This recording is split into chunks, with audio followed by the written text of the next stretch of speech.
Hey campers, George here, sitting outside on the farm, just relaxing. Early in the morning, it's been really hot here, so I thought I'd come and sit outside and just enjoy until it gets too hot. And I thought, you know what, while I'm here, let me share something with you. I got me 3 knives, these 3, Mariner knives, Marlin spike knives, seaman knives, who knows, but they're all pretty cool from 3 different manufacturers. Pretty interesting. Let's check them out.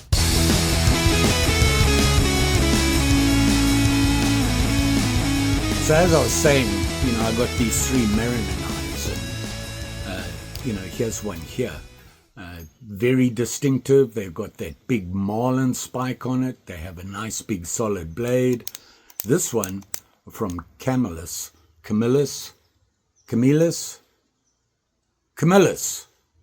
You know what I mean. Nice knife, very well made, and they're all solid knives, heavy duty knives. And we all know a mariner's knife, what do they use it for? Well, it's an EDC for them. They carry them all the time. Why? Mariners deal with rope. They have to cut things. They got to pry things. They got to open things, all on board. So this is typically what the Mariner carried. Like I said, this is a Camillus. I have another one. We have this guy, which is a Joseph Rogers. Look at this guy. And then we have this beastie, which, well, needs some help. And I'm not sure I can do it, but it is a very cool Mariner. And it is this one here. Look at this guy. A Spencer, 1978. Ha! Pretty beat up, but we want to have a look, see what they're all about. And we'll have a look at each one. We've got a Camillus, Joseph Rogers, and a Spencer. 3 fairly old, vintage style, very similar Mariner's knives. We'll start with this guy, the Camillus. You know I'm a Camillus fanboy. So let's start with this guy. Probably the newest of them. Very typical Mariner's knife. The only difference with this one is it locks the Marlin spike. Well, the Marlin spike. That's the main tool on these guys. Now, with Camillus, they added the lock on the Marlin spike. The older guys didn't have a lock. They relied on the spring being so strong, it was difficult to release them. So when using the Marlin spike, and here you can see here, I'm just going to pull it out like that. You heard that click. It's pretty solid and it's not going anywhere. And this actually locks it in. Very cool, very nice. The other blade is this guy, and it's a sheep's foot. Now, this is a pretty sturdy knife to what we typically carry. You can see how thick that the spring is on these things. And a very distinctive knife, okay? The sheep's foot, great knife for cutting, cutting heavy duty, doing some heavy duty cutting, and designed so that you're not going to poke through anything should you not want to. And it's a very utilitarian blade, especially for the Mariner. A lot of strength behind it. They're easy to sharpen. They have a nice flat face on it. And, you can see this is the Camillus, and it has the plastic handles. I forget the name for it, and it's jigged. And you can see, very typical Mariner. Now, this is a 2-tool Mariner, okay? You got Marlin spike, and you got your sheep's foot. That's it on this one. The big difference is the Marlin spike, well, it locks. And to release it, you got to pull back on this guy, and that releases the spring, and then you can snap it back in. Don't get your finger caught in there. It stings, I promise. And here you can see the sheep's foot, simple slip joint, snaps right in. All these knives will have really heavy duty springs. It's what holds them together. Probably the big thing about these guys. And they're weighty as well. Not something everybody wants to carry in their pocket. And how did they get around that? A lot of mariners, you got this acts as a bail on this guy. And, you can put some twine or whatever you want through the 550 and make yourself a little lanyard on it. Hang it around your neck, make it long, tie it to your belt.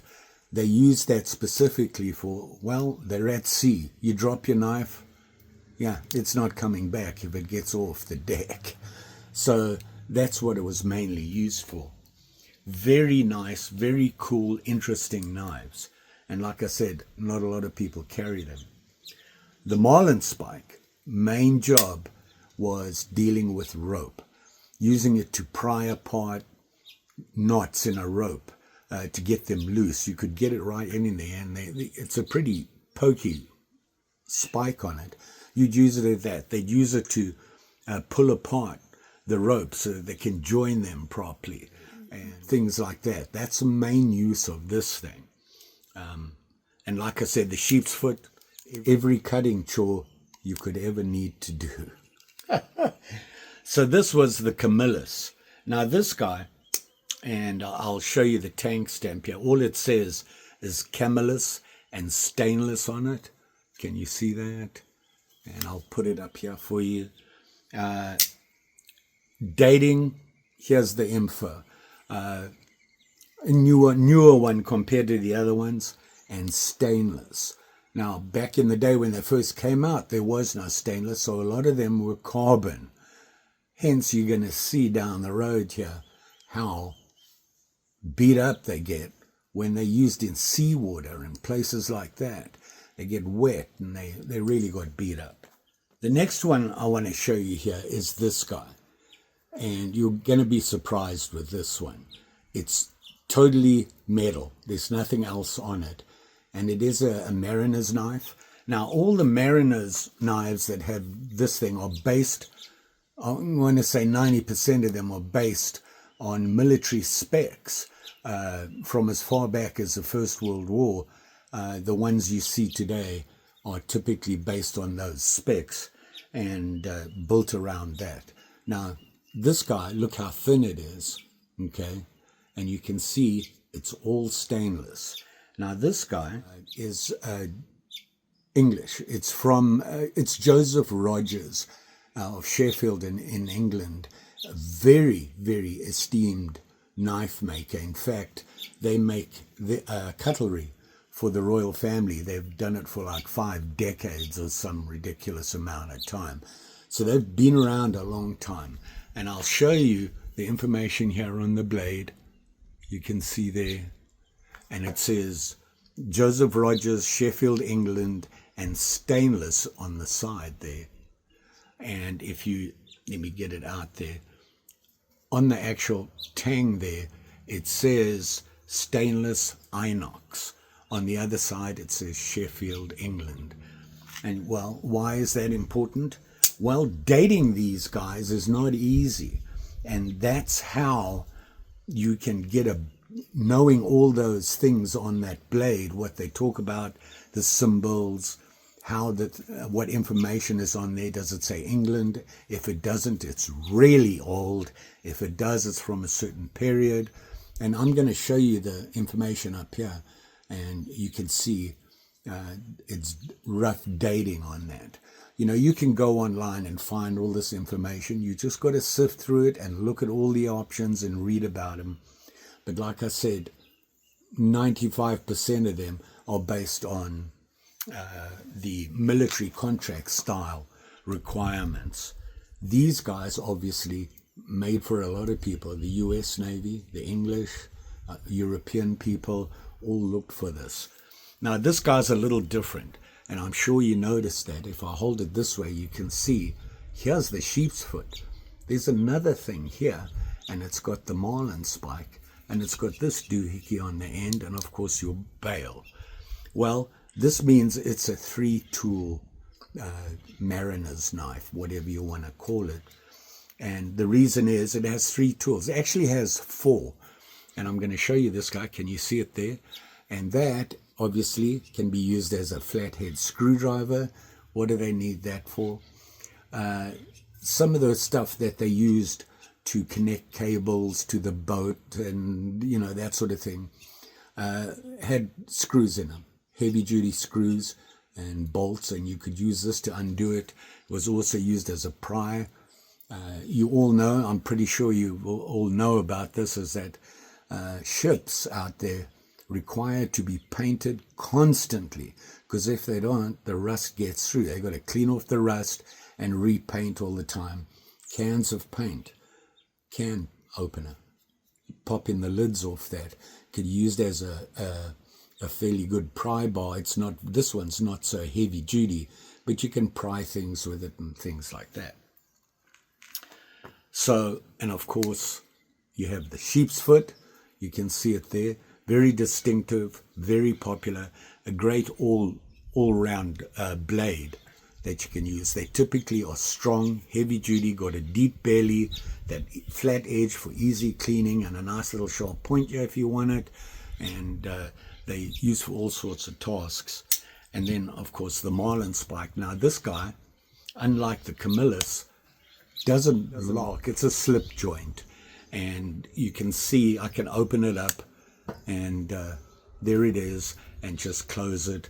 But listen to the snap. Like I told you, you don't want your finger in there. It stings. It has the bail, which all do, and you can put a nice long lanyard on it, work on it. You drop the knife. It's not going anywhere. Tie it to yourself somehow so that you don't ever lose your knife overboard, because overboard means it's gone forever. So there you are, and you can see the sheep's foot here. Same thing, slip joint, nice solid blade. You know, it has all the information on there. Perfect utility blade. You could use it to cut just about anything. And they're typically pretty sturdy. They've got some thickness to them. The other thing here is this tool that I was talking about, that the other ones don't, which makes it a 3-tool. Look at this guy. It is that beak on it with this here. And it's a can opener or an opener, whatever you want to call it. Now, I will say that the first thing I noticed on this guy, it's sharp. That edge, you could cut stuff, pull on it and cut it, or, you know, open a can or something like that. All sorts of uses for this guy. So that made it a 3-tool Mariner, and all the difference there. Obviously, it has the pry bar on it here, which wasn't really that common before, but this one has it here, and the bail and all that. So to me, it's really a 4-tool because it has that, but they refer to them as a 3-tool. Very English, very sought after, well-known maker, been around since dirt, and have really built a reputation. Joseph Rogers, you come across him, look him up. If you're not sure, look at the blade, and what you're looking for is those maker marks there, those little symbols above it and things like that. And you can get the information online as to roughly how old it is. Then we have this beastie here, and you can see it's a beast, and it's huge. Not something I think I'd like to carry in my pocket. Now, this is a Spencer. It's English as well. On the tang, and I'll show you that, it says Spencer 1976. Can you see that there? Hopefully, you'll get to see it. Here's the tang stamp here. And the info about it. Obviously, 1976, roughly in that period. Now, I'm going to open it all up. And this one, as well, is a 3-tool. And this guy is a little older. You can see it there, and you've got your Marlin spike, you've got your sheep's foot, you've got your can opener. It has that lobster, I think they call it, can opener on it. Now this one also does have the pry bar, screwdriver, whatever you want to call it thingy, and of course the Marlin spike.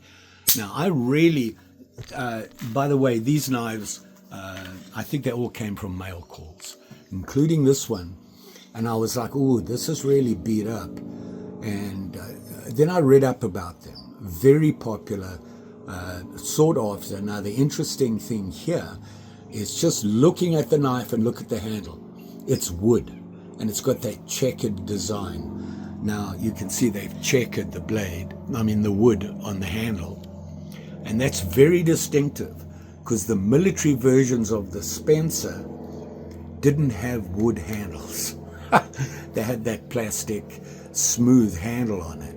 So this is actually a civilian version of the military spec.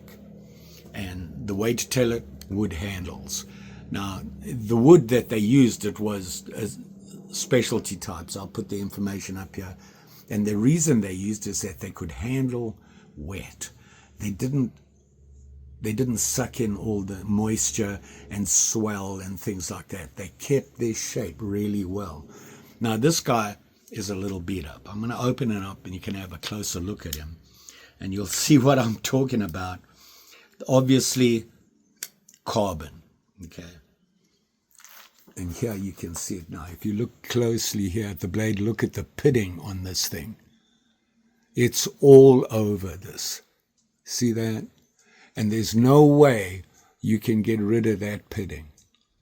Well, you could, but you're going to land up with a pretty thin blade, which will be of no use to man or beast, certainly a mariner. Now, this one here has a copper bail on it. It does have an S on it, which is kind of interesting. The more I looked at it, the more I noticed things on it. And a lot of them are not obvious. You don't notice them right away. Obviously, the pitting on it, nowhere to get. And of course, it gets a little rust in that. Needs a good cleanup. Now, like I said, I'm not going to be trying to get rid of the pitting. There's just too much. But you can clean it up. You want to get rid of any buildup on it, things like that. Clean up the wood. Make sure that there's no goop on it and things like that.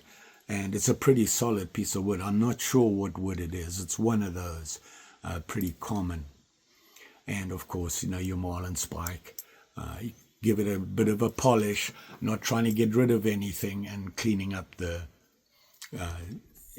back of the springs, and of course your well. There's a lot of rust in the well. Now, I was saying that there's a couple of things that you'll see, which are pretty common on this. When I looked up, I used AI, I used just regular searches, and it was interesting. They actually mentioned all these things. So if you're looking for a perfect one, this is definitely not it. But this is typically of what you will see wrong with it. And that is, first off, the pitting. The other thing is, if you look closely at the handle there, can you see? It's chipped. It's chipped off. That's another common thing. And then the rust and everything like that. Now, I thought, oh, that's all that's wrong with it. There's no big deal. And I turned it like this. And do you see it? Look there. See that there? I thought, that's weird. I wonder why they did that. Well, they didn't. It turns out that if you look carefully, and it's kind of high, I don't have good lighting out here, but you can see it, they'd actually snapped off on the spring here, just the top half of it. And I thought, why did that happen? Then I looked at the pin placements, and that's why. This one is pinned right there, and it snapped just after it. So it's actually on the lobster. The spring for the lobster. Is that a big deal? No. This is a perfectly good working knife. You can put an edge on it, and it needs a good cleanup and an edge put on it. But what a great knife. This is a beast. You just have to look at the springs, and that's the main thing about these knives. The springs were everything, because that was basically your lock. When you have a slip joint, you want a good solid spring on it, because when you start prying with this, you don't want it flopping around. And I'm just you can see, just like the other guys, heavy snap on them. Obviously, if you don't have the snap on it, that's a problem, because I can tell you trying to find a spring for one of these things is going to be an issue, because they require a heavy spring. And this one is carbon as well. And here you can see it has a half stop, and bam! Once again, don't get your finger in there. And of course it has the pry on it. You can see how heavy duty this pry is, this screwdriver, pretty solid.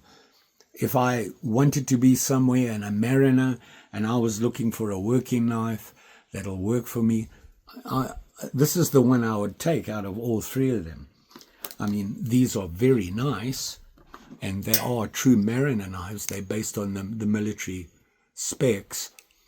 This one is made for the civilian market, but still, they're all pretty much the same thing.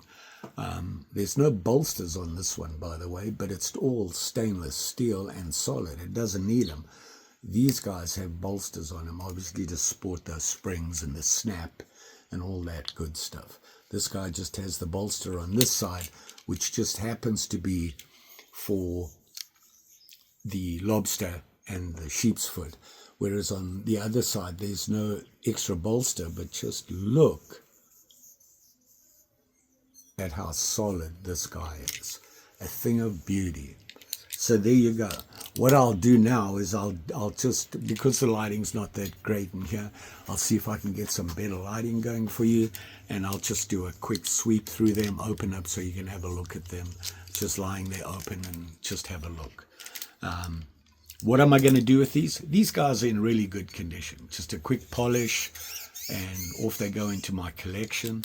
This guy, I'm not going to do a lot to it. Just general cleanup, getting the dirt off and any rust buildup, and then obviously oiling it and all that good stuff, and maybe just cleaning out the well because it's got rust in it and things like that. You want to get rid of that buildup. You don't want it to get any worse than it is. So I want to hold it there. Today's date, basically.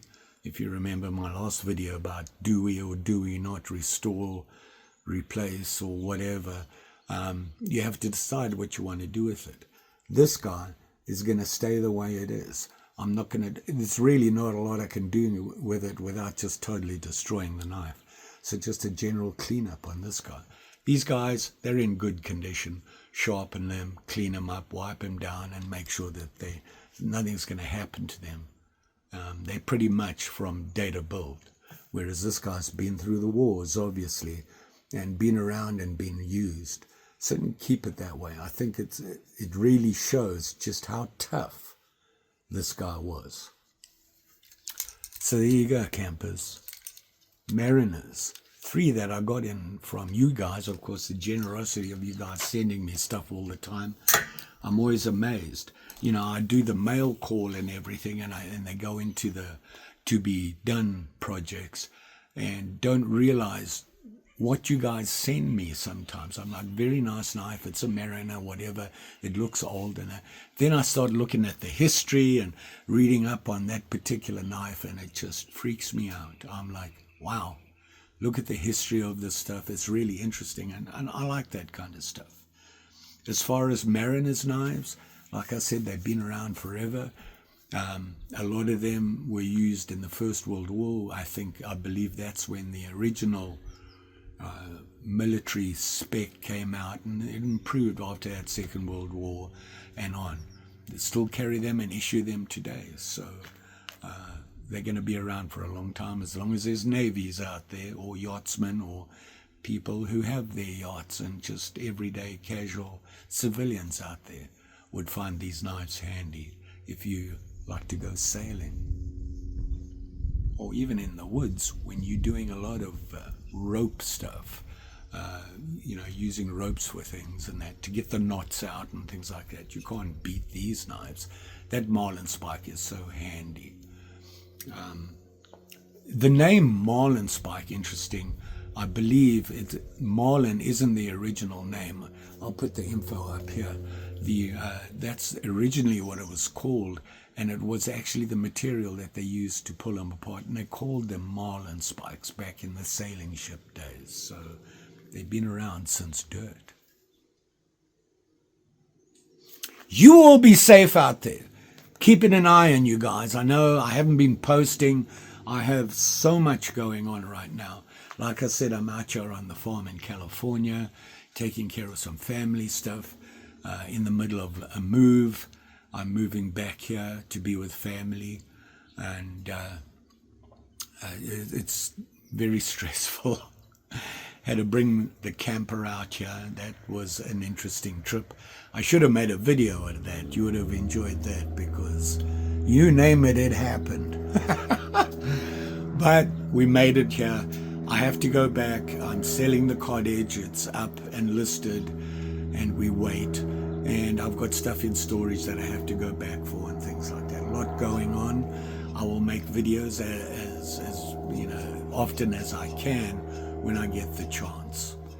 And once I'm all set here and we can get on with it, and you know, get a little more regular videos, get them out. Really been thinking about the channel. I need to up the channel. I need to get you guys 2CG bling out there. So I know a lot of you ask me about t-shirts, caps, mugs, that sort of thing. I've had it working in the back of my mind all the time, and making notes and things like that. So now it's going to all come together. You know, I'm not a specific genre guy. I do a lot of knife stuff because I like knives. It's one of my things, and I love to restore anything that's old and beat up. I like to restore it. It's just I do knives. And, you know, if I see an unusual tool, I'm going to grab it and try and restore it. And, of course, antique shopping for these. We'll be doing that. I need to get out there again. When I say out there, I mean in the sticks, in the bush, as we call it, from where I come from. The outdoors, the wilderness, whatever. California is a little different to Minnesota. I mean, like I said, right now, the temperatures are brutal. You don't want to be out there in the middle of the day. If you do, you better find shade and relax and get hydrated, because you could get into trouble in a hurry. So there's that. And I was thinking, you know, going on hikes, and maybe doing a review of something while I'm on the hike, make a cup of coffee and maybe something to eat, and do a review or talk about something, things like that. And of course, fishing and camping. So fishing here, we're not too far from a lake. We're in the foothills here, so the lake is up in the hill. In the hills there, a lot of trout and bass and things like that. A great little lake up there. Well, I wouldn't say little, but it's not huge. I used to fish there before when I lived here. And of course, there's the ocean. Now, I don't go out in the ocean. I fish from the beach. And yes, I do fly fish from the beach. And it's fun. You'll hopefully get to see that. Always interesting. The littlest of fish can feel like the biggest one you've ever caught, because you're dealing with tides, waves breaking, and a little fish going in and out amongst it all. Very exciting. So, and of course, camping. So I've been looking at trails, campsites, and things like that. So hopefully we'll have a lot to do. And I will be going back to Minnesota to visit Keith and friends and guys from work that I know. And of course, in winter, got to go up there and go ice fishing. So there's that. There you are. Quick update. Apologies once again for not posting many videos. I will try. I'm just right now trying to figure out the best way to do it. This is not ideal, but I was just looking at the history and everything of the Marlin knife, and I thought I'd share those three with you guys. And don't forget, like, share, subscribe. You know the story. Pretty sure I'll be back. When? Well, whenever I can. I'm planning a couple of antique runs. I found there's a bunch in Southern California. Just got to find out more about them, and maybe we'll go out and do that soon, as early as next week. So I've got some things going on until then. So, thanks for watching. Always appreciated. Appreciate you guys hanging in there with me. And it's been a little struggle for me to do videos. I've got so much going on, but that will settle down soon enough. And we'll see you again soon. Maybe even Mary. Problem on the farm is she can't come outside, and there's nowhere really good to film inside, so she's sulking now. She wants to be in the videos. Just say.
See you again soon.